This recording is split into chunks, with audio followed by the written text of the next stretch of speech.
자연 친화지능은 어떤 거냐. 예컨대 그렇게 어려운데도 불구하고 에베레스트를 그렇게 자주 가는 사람이 있죠. 가다가 친구가 죽고 가다가 뭐 손이 얼고 동상이 얼고 그래서 아유 저 사람 이제 두 번 다시 산에 안 가겠네 하면 6개월에 또 간대, 그죠? 그런 사람들은 자연의 소리를 듣는 거예요. 우리하고는 다르게, 그죠? 그러니까 낚시 잘하는 사람도 보면 우리가 보기엔 낚시를 뭐하러 가요? 가서 이래 가고 그걸. 그런데 그 사람들은 거기서 느끼는 자기만의 어떤 깊은 세계가 있는 거예요. 그러니까 또 가잖아요, 그죠?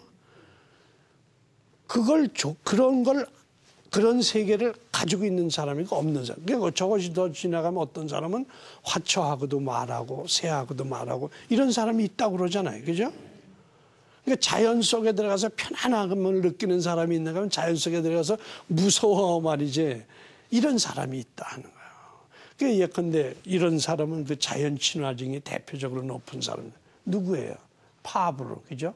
파브르 그 곤충학자였던 사람은 어릴 때부터 그렇게 곤충을 좋아하고 이랬다는.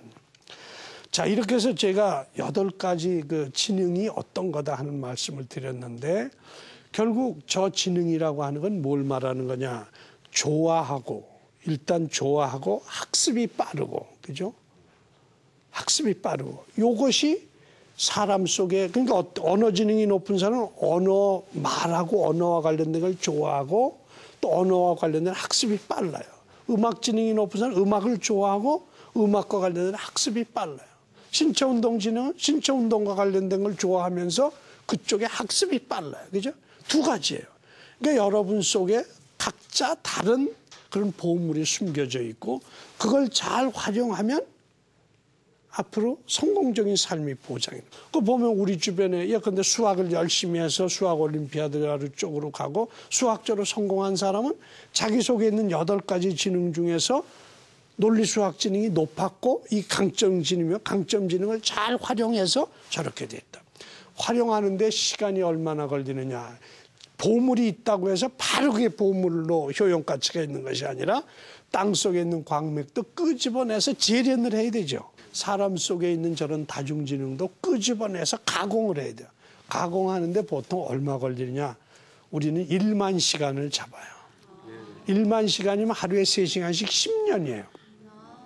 그래서 우리나라에도 왜 그런 말 있잖아요. 10년 공부 남이함이 타버리라는 말 있잖아요.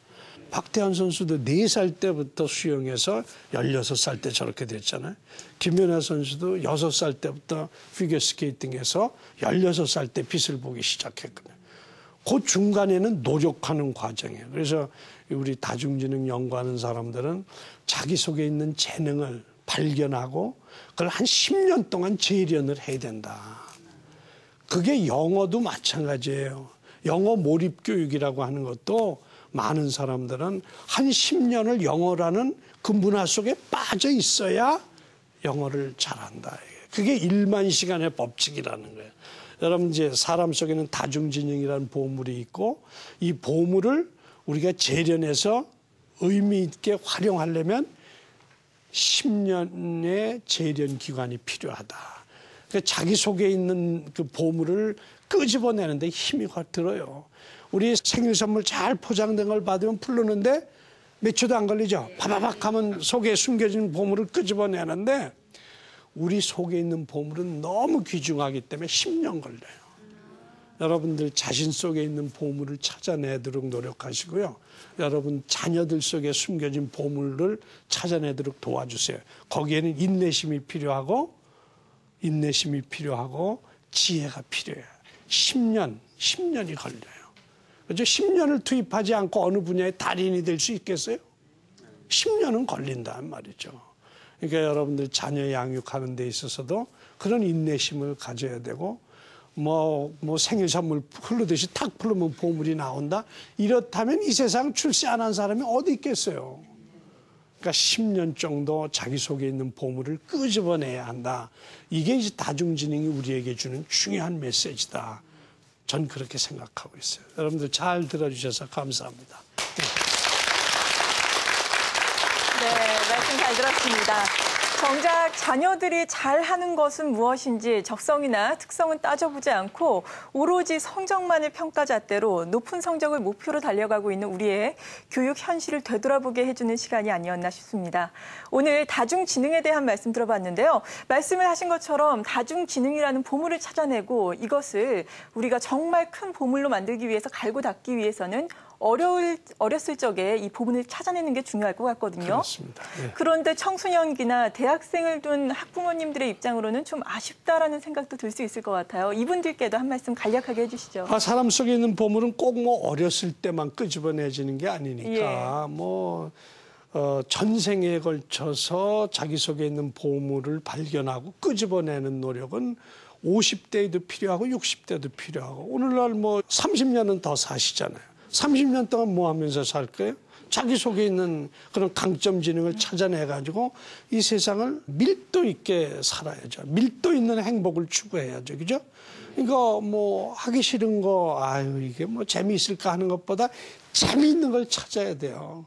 그리고 일강 재미있는 거면 남보다 잘해야 될 것 같은 뜨개질을 해도, 그죠? 남보다 잘해야 좋고. 그게 재미거든요. 선의의 경쟁이고. 그러니까 언제나 자기 속에 있는 그런 내가 좋아하는 걸 발견하고 좋아하는 걸 남보다 잘하자 이런 태도를 가지고 살면 세상이 행복하죠. 많은 사람들에게 도움이 되고 나에게도 좋은 거를 발견해가지고 그걸 누구보다도 잘하자. 그런데 봉사하는 마음 같은 것도 그래요. 그죠? 봉사 누구보다도 잘하면 자기도 좋고 이 세상도 좋은 거죠.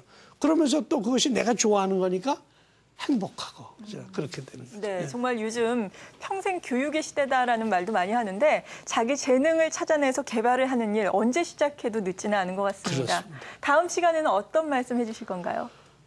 그래요. 뭐 이렇게 연거푸 이제 강의를 하기로 했으니까 다음번에는 도덕 얘기를 한번 할까 이렇게 생각을 하는데요.